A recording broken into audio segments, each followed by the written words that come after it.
Hi, I'm Annie Dean. And I'm Anna Auerbach. And we are the co-founders and co-CEOs of Werk. Werk is a marketplace of flexible work opportunities for ambitious women. We're a startup that just raised $1 million from investors. We are about to unveil a new technology product, and we just tripled the size of our team. Anna and I are both parents in New York City, and we have 11 years of marriage and 3 sons between us. But we were not always this cool. Back in 8th grade, Anna and I both cut our own bangs. I went to Russian math camp. I went to Colonial Williamsburg and dressed up in full costume. I played the trombone. But we were ambitious. I was the class president. I found a way to take 6 years of science and 4 years of high school. Back when we were younger, girl power was everywhere. We were obsessed with what opportunities we might be able to make if we just worked harder and tried a little bit longer. But we had different female icons than you guys did. You had this, and we had this. Back when we were obsessed with girl power, we knew that if we worked hard, we could be whatever we wanted to be. So we skinned our knees and we raised our hands, and we knew that we would be the future. And we were right. Today, girls consistently get better grades than boys. Of college undergraduates, 57% are women. 50% of science and engineering degrees are women. 48% of medical degrees, 47% of law degrees, and 59% of the college-educated entry-level workforce is women. But that's where the progress tapers off. If you look at the Fortune 500 companies, there are only 27 female CEOs.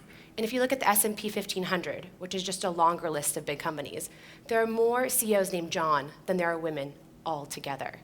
You might think this is just a business problem, so let's look at other fields. In politics, in the House and Senate, only 19% of seats are held by women.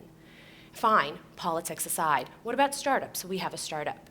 Only 18% of venture-funded companies have a female founder. And then what about the arts? In the 88 years of the Oscars history, there's only been 1 woman that has won Best Director, and only 4 have ever been nominated. And we've obviously never had a female president. How is this possible if more than half of the college-educated workforce is women? Here's the bottom line. The rules weren't made for us, and it's time to break them. Picture this. You are the top associate in your law firm, and you're getting all of the best opportunities because you did all the right things. You got good grades, and you worked harder than anybody else and made all of the right connections. But then one day, you get married, and you decide to have a baby, and you spend a couple of months on maternity leave, understanding the world in a completely new way. You come back to work excited to rejoin the workforce, excited to get back on the leadership track, because that is what you have always done. But suddenly, everything is different. 16-hour workdays are no longer compatible with your needs as a parent. And no matter how hard you try, you can't fix it. Because the very fact of your marriage and the very fact of your parenthood means that you are taken less seriously and viewed as less committed. Then one day, you have an epiphany. You realize that you are just as smart and talented and ambitious and hardworking as you have always been. It's not you that needs to change. It's the workforce. So what now? So by the way, that story's about Annie, if that picture wasn't enough of a tip-off. But Annie isn't alone, and so many of our peers were facing the exact same issue. And they thought if they just worked a little bit harder and a little bit longer, they could fix this themselves. And why? You look at the media, every article tells us that women need to speak louder, work harder, advocate more, negotiate better. But we were already good negotiators.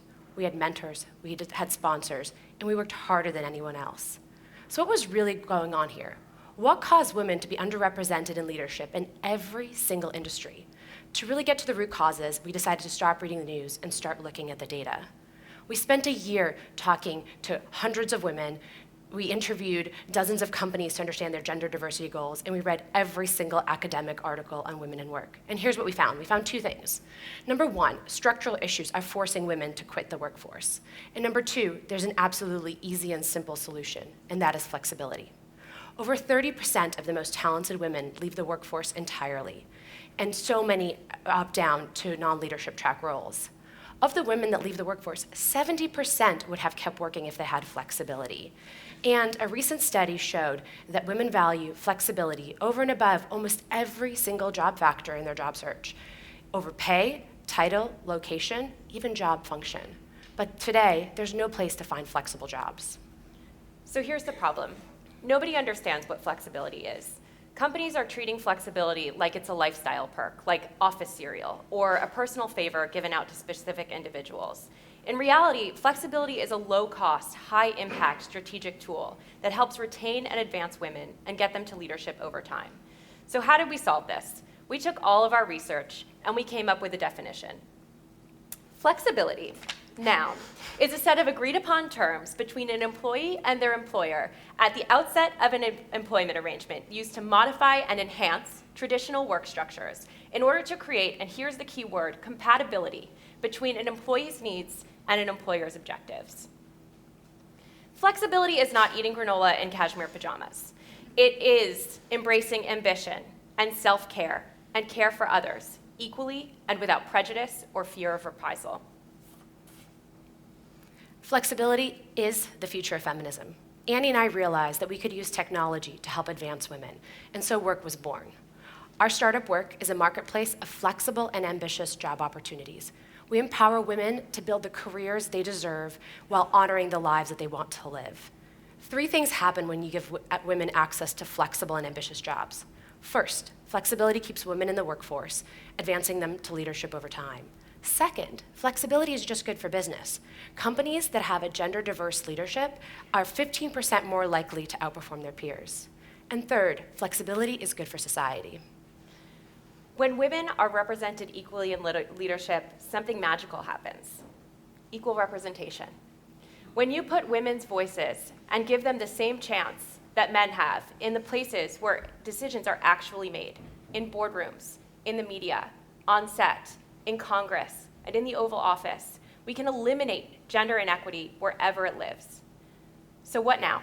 You're what's now. You have the power and the ability to identify the ways in which the world is broken and to fix it. Don't fit the world. Fix the world to fit you. Thank you. Thank you.